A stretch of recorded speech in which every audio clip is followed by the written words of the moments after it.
Yes, it's the engine, it's the heartbeat of the island. It's everybody is looking at when we're going to open up, and of course doing this in a safe way. I think government is also very cautious. If you look what is happening around us, Antigua has opened up already, Jamaica also, and Aruba has been very vocal about opening up July, and also starting to trickle in some tourists this month. St. Martin also has July 1st on their target in their plans. We have some more homework to do to meet this target, and let's see what is going to develop the next few weeks. Well, I think there's something unique about St. Martin in that we didn't just experience COVID-19, but we had Hurricane Irma that literally destroyed the airport. Correct. So we were just speaking about that with government. It is actually a crisis within a crisis, like a storm after a storm. 2017, the building was devastated. We had a claim to repair the airport, and we didn't get the full claim. We got 50 cents on the dollar. We got around $73 million. It wasn't enough to repair the airport or the business or restore its business. So we had to go out in the market and borrow money. And we eventually end up by the World Bank and the EIB Bank because of the existing loans that the airport had. Remember, when you have one loan, it's very difficult to go on the market and get a second loan. It's like having two mortgages. It's near to impossible. So we kind of fabricated a tailor-made loan for us to both have the insurance proceeds and the amounts to build back the airport. So did you consolidate the loans? So one loan is the existing loan that we have from 2012. That is a loan of 143 million, of which around 80-something million is left. And then on top, subordinate to that one, we have the new loan, which is an amount of 121 million through the EIB World Bank.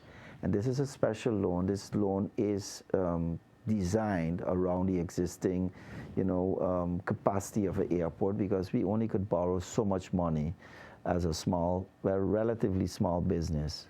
If I understand it correctly, for example, if I'm going to the airport and I'm going to drop someone off, right? I won't be permitted to go into the building at this time because of measures taken due to COVID-19? Is that correct? So because of the limited space in the existing airport, you will have to drop the person outside, and only travelers are allowed in the building. That is a protocol we have set now. Maybe we can relieve some of this, but that is the protocol set, that you will have to drop the person in front of the building. You can't go as a non-traveler inside a building because of the social distances. And so that is basically for the foreseeable future at this time? At this moment, yes. A lot of people in the political area, politicians and so forth, feel that the chief executive officers, you don't really have any interest in U.S. preclearance. And I have to ask you, is that true or false? Let me put it this way. Before the whole C-19 crisis, or the COVID-19 crisis, we certainly looked at the U.S. preclearance as being a very important development for St. Martin.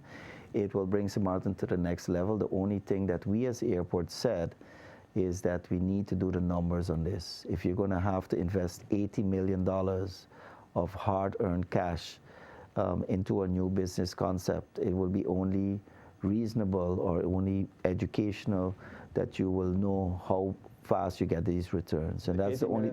So they had a number, they had a business case for U.S. preclearance, where they had estimates between $60 and $80 million for investment. So expand the building with $60 to $80 million.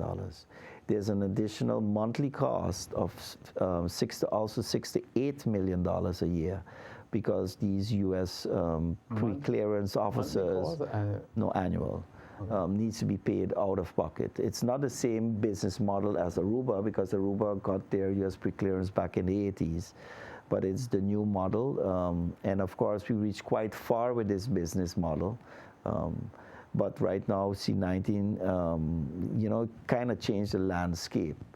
My position personally, I think it's a great idea for St. Martin. It needs to be further developed. as I said, as CEO, you can't just invest $80 million. We don't have that money at this moment because the money we have at this moment is only focused on the reconstruction of the airport. Don't forget, we have a damaged terminal that we need to fix.